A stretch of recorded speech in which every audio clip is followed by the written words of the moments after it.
सोचिए अगर मैं आपसे कहूं कि 3.3 बिलियन डॉलर यानी कि लगभग 31,000 करोड़ की एक मेगा डील हो जाए और बड़े बड़े इन्वेस्टमेंट बैंकर्स को भी आखिरी वक्त तक इसकी पूरी जानकारी हो, तो क्या आप यकीन करेंगे? लेकिन इस बार सरकार ने कुछ ऐसा ही करके दिखाया है। दरअसल भारत सरकार ने LIC में अपनी हिस्सेदारी बेचकर करीब 3.3 बिलियन डॉलर्स यानी कि ऑलमोस्ट 31,000 करोड़ रुपए कलेक्ट किए हैं। लेकिन इस डील की सबसे बड़ी खासियत सिर्फ इतनी बड़ी रकम नहीं थी, बल्कि ये थी कि पूरी प्रोसेस रिकॉर्ड समय पर पूरी हुई थी और इसकी तैयारी को आखिरी पल तक बेहद कॉन्फिडेंशियल भी रखा गया है।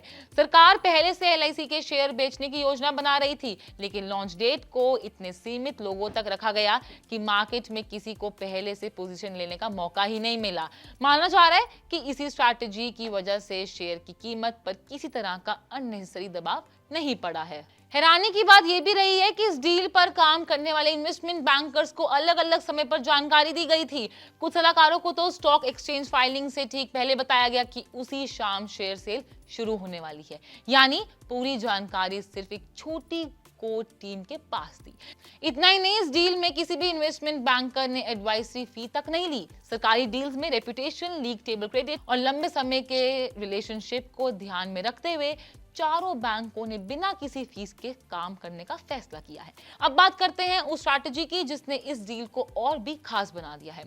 हम क्या सोचते हैं कि ज्यादातर मार्केट एक्सपर्ट्स की उम्मीद थी, देखिए यहाँ पे ज्यादातर मार्केट एक्सपर्ट्स की उम्मीद थी कि LIC की क्वार्टरली अर्निंग्स आने के बाद ही शेयर सेल होगी, लेकिन सरकार ने सभी अनुमानों को पीछे छोड़ते हुए डील को पहले ही लॉन्च कर दिया।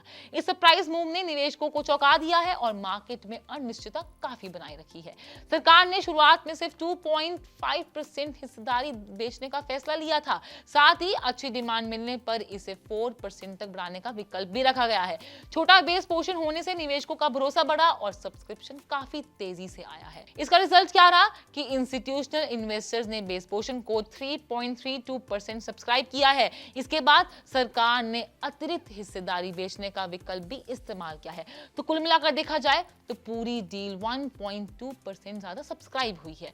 इस ट्रांजैक्शन के बाद LIC में पब्लिक शेयर होल्डिंग बढ़कर 10% हो जाएगी, यानी कि मार्केट रेगुलेटर द्वारा तय की गई न्यूनतम सीमा भी सरकार ने मई 2027 की डेडलाइन से काफी पहले पूरी कर ली है।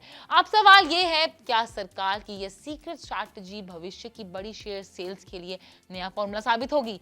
इसका जवाब आने वाले समय में मिलेगा, लेकिन फिलहाल इस डील ने यह जरूर साबित कर दिया है कि सही टाइमिंग, सीक्रेसी और प्लानिंग के दम पर सरकार मार्केट को चौंकाते हुए बड़ी डील को सफलतापूर्वक अंजाम दे सकती है। आपकी क्या राय है? आपको क्या लगता है? हमें कमेंट्स बॉक्स में जरूर बताएं और ऐसी हर फाइनेंशियल अपडेट के लिए पेस्ट लाइफ को फॉलो जरूर करें।